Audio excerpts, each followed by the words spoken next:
أعوذ بالله من الشيطان الرجيم. بسم الله الرحمن الرحيم. Hamd sana yaratgan Alloh taologa. Hamd sana bo'lsin shunday zotgaki, shunday bir go'zal mamlakatda, O'zbekistonda shuni vatan qilib bergan bizga Allohimga hamd sanolar bo'lsin.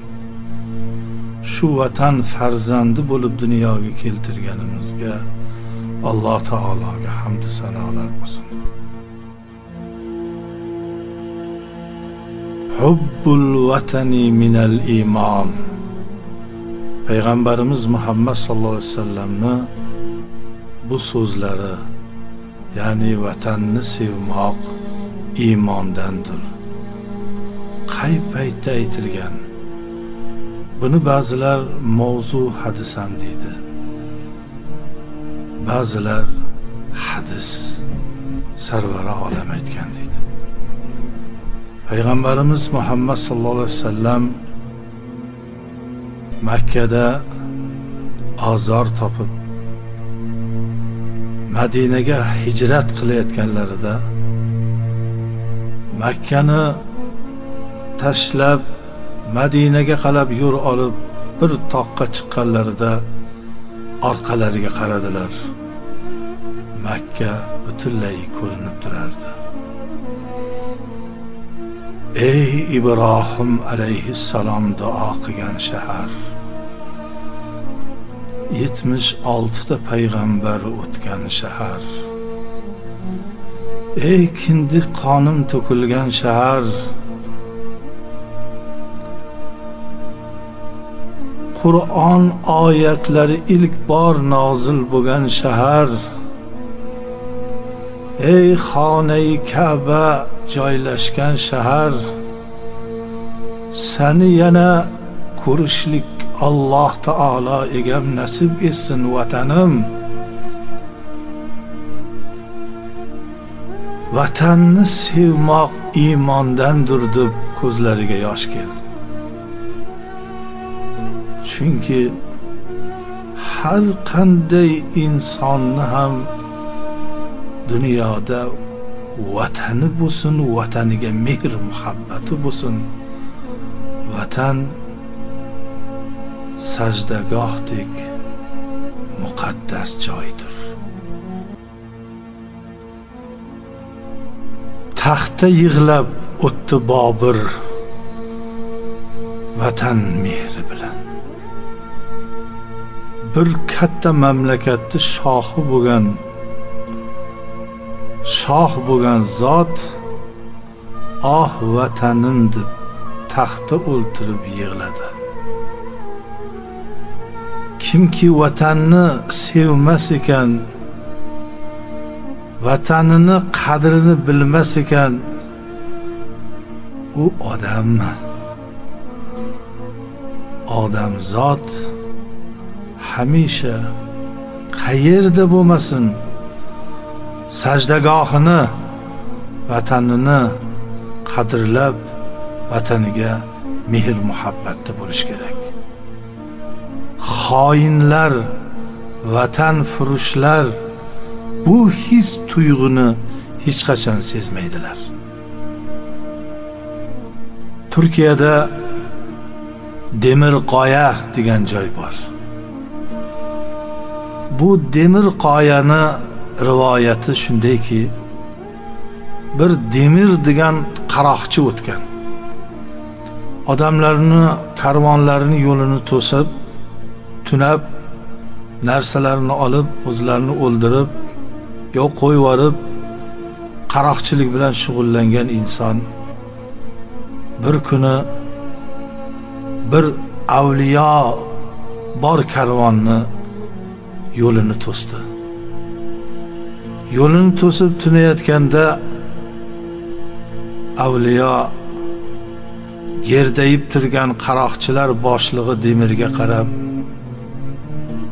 holingga attang, san bechorani holingga voy, sani otang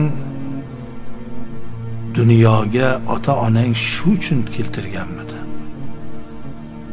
Yaratgan Allohing seni bandalarini yo'lini to'sib, so'ngra o'lgandan so'ng jahannamda yonish uchun yaratganmidi?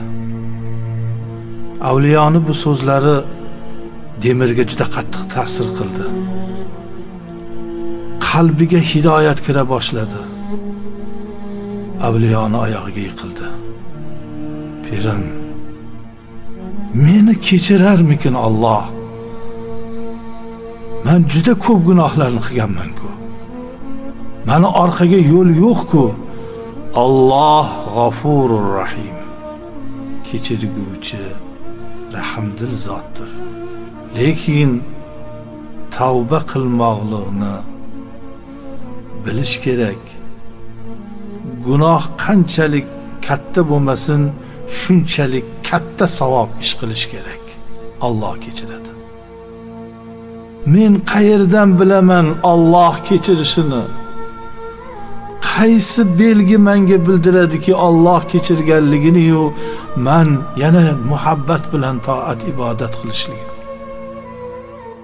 Men mana ko'chatni, niholni mana shu joyga ekkin. Savob ishlarni qila boshlagin. Shu ko'chat ko'karganda Alloh seni gunohlaringni kechirganligini belgisi bo'ladi. Demir butun umargan, tortvagan moli dunyosiga ravoq kurdi, mehmonxona, yo'lga, o'sha karvonlar o'tadigan joyga. Va har kuni taomlar qilib o'tgan karvonlarni fi sabilillah taomlantirib, ravoqida dam oldirib, 3 kun mehmon bo'ladimi, 5 kunmi, hammasini xizmatini o'zi qilardi. Har zamon niholga qarardi, ko'karmasdi. 1 yil o'tdi, 2 yil o'tdi, mehmonlar kelib qo'nib ketyapti, duo qilishyapti, xizmatlarini qilyapti, lekin ko'chat ko'karmayapti. Bir kuni bir suvoriy shoshilinch ketayotganda to'xtamasligini bildida, Demir, to'xta, bu yerdan hech kim benasib ketmagan aziz mehmonim bugun. Yo'limni to'sma, shoshilib turibman. Jon birodar, yalinaman, o'tinaman. To'xtab o'tgin. Vaqtim yo'q. Qoch yo'ldan. Hech bo'lmasa bir piyola suv beray, ichib o'tib ketgin. Hech kimni shu yerdan quruq qaytarmayman deb Allohga niyat qilganman, va'da berganman. Hey, qoch yo'ldan bo'lmasa men egilib turay, yelkamga oyog'ingni qo'yib turib, otdan tushmasang ham shu bir piyola suvimni ichgin deganda otliq shoshilinch jahli chiqib bir qamchi urdi Demirning yuziga. Demirni avvalgi g'azabi qaytganday bo'lib, otliq yana yo'lda ketayotgan edi. Bori yaxshilikni bilmagan deb xanjarini olib otdi. Xanjar suvoriyni orqasiga sanchilib otdan yiqildi. Demir afsuslanib tepasiga kelganda og'zidan qon kelib, meni Alloh jazoladi, jon berdi. Demir afsus nadomat bilan o'lganni yuziga qaraganda yonidan bir qog'oz tushdi. Qog'ozni olib ochsa, vatanini qaysi joyi nozikroq, qaysi joyi kuchlik, sharoit qanaqa, hammasini xaritasi qilinib, o'zga boshqa mamlakat shohiga pul uchun vatanini sotib, vatanini sirlarini, dushmanlar qaysi joydan oson kirish yo'llarini chizgan qog'oz ekan.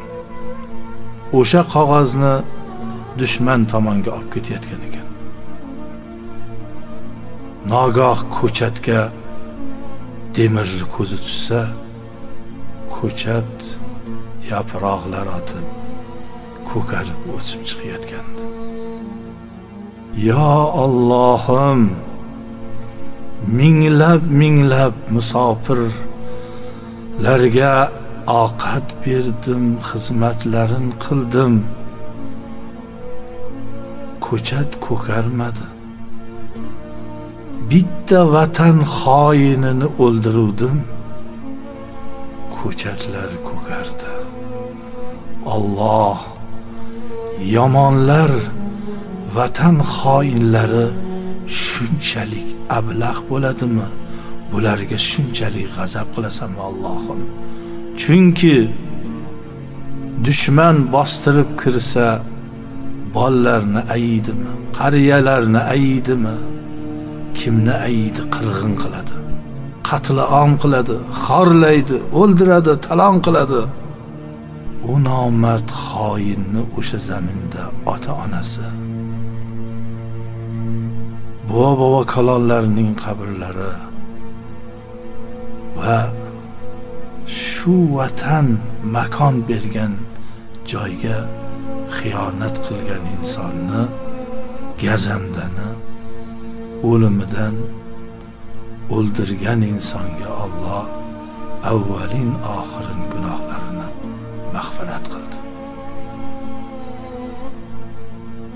Vatan, ya Rabbi, o'lguncha vatanga sodiq qilgin, vatandan judo qilmagin.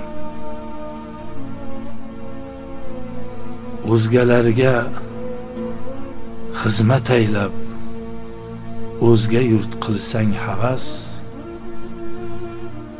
hech qachon o'zgalar seni o'g'lim demas, begonasan.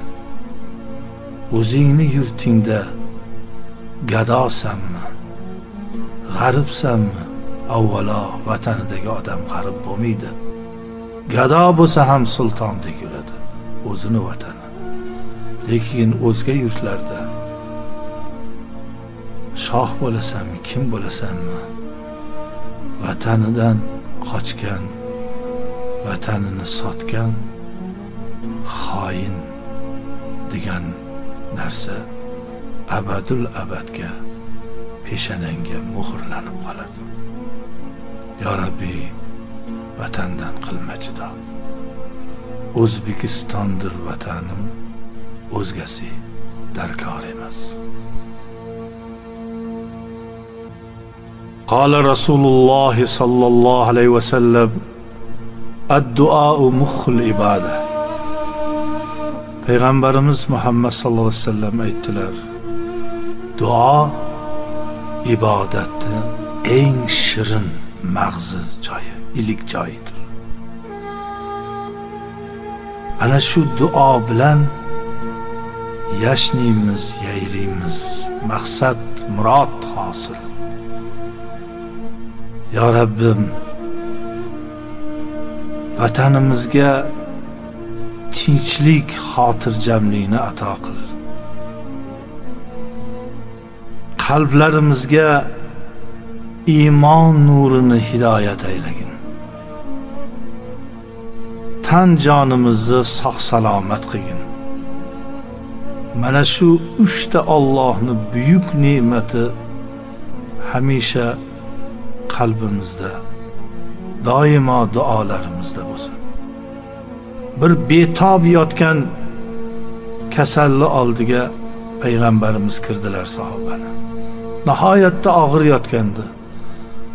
Shu yotishingda Allohdan nimani so'rayapsan? Alloh tezroq jonimni olgin, men shu kasaldan qutulay deyapman. Yo'q, hech qachon o'lim so'rama. Allohdan hamisha salomatlikni so'ra. Qalbingga iymon so'ra. Taningga sihat salomatlikni so'ra. Yashab turgan hayotingga tinchlikni so'ra. Mana shu duoni doimo takror aytib turgin. Rabbana atina fid dunya hasanatan va fil oxirati hasanatan va qina azoban nar. Ey Rabbimiz, bergin bizga mana shu dunyoda yaxshi hayotni. Yaxshi hayot avvalo insonlarda xulq odob mukammal bo'lishi uchun din, diyonat, iymon. Tanimizni sog' qilgin, tan sog'lig'i uchun harom luqmalardan, harom yo'llardan, harom ishlardan voz kechmoqlik. Hayotimizni tinch qilgin. Hayot tinch bo'lishligi uchun inson bir-birini yaxshi ko'rish kerak. Bir-biriga muhabbatlik, mehrlik bo'lish kerak. Yaxshilar bir-birimizni haqqimizga duolar qilishimiz kerak hamisha. Ilmlik bo'lishimiz kerak. Hayot yaxshi bo'lish uchun ilm cho'qqilarini, fan, din ilmlarini egallashimiz kerak. Va fil oxirati hasana. Ey Rabbimiz, oxirimizni ham yaxshi qilgin. Yoshligida aziz qilib, qariganda xor qilib qo'ymagin. Allohim, oxirimizni xayrli qilgin. Avvaling xor bo'lsa bo'lsin, oxiring xor bo'lmasin. Yoshlik hamma narsani ko'taradi, xizmatni, xorlikni, mehnatni, lekin qarilik buni ko'tara olmaydi. Qariganda aziz qilgin. Alloh oxirimizni yaxshi qilgin. Farzandlar qo'ya turing, bir a'zo ikkinchi a'zolarimizga muhtoj qilmagin. Ketar paytda la ilaha illalloh kalimasini tilimizga yu dilimizga jo qilgin. Iymonimizni hamroh qilgin. Musulmon bo'lib tug'ildik. Musulmon bo'lib yashab, musulmon bo'lib ketishlikni nasib etgin Allohim. Va qina azoban nar. Do'zax azobini saqlagin. Ya'ni do'zaxlar qiladigan ishlarni qildirib qo'yma Allohim. Oqpadar bo'lib qolmaylik. Vatan xoini bo'lib qolmaylik. O'g'ri muttaham qalloblardan bo'lib qolmaylik. Ezgu amallarni, savob ishlarni qilib, el yurtdan duo, ota-onadan duo va hamisha bir-birimizni haqlarimizga g'iybat, ig'volar o'rniga yaxshi duolarni qilib yurishlikni Alloh barchamizga nasib etsin.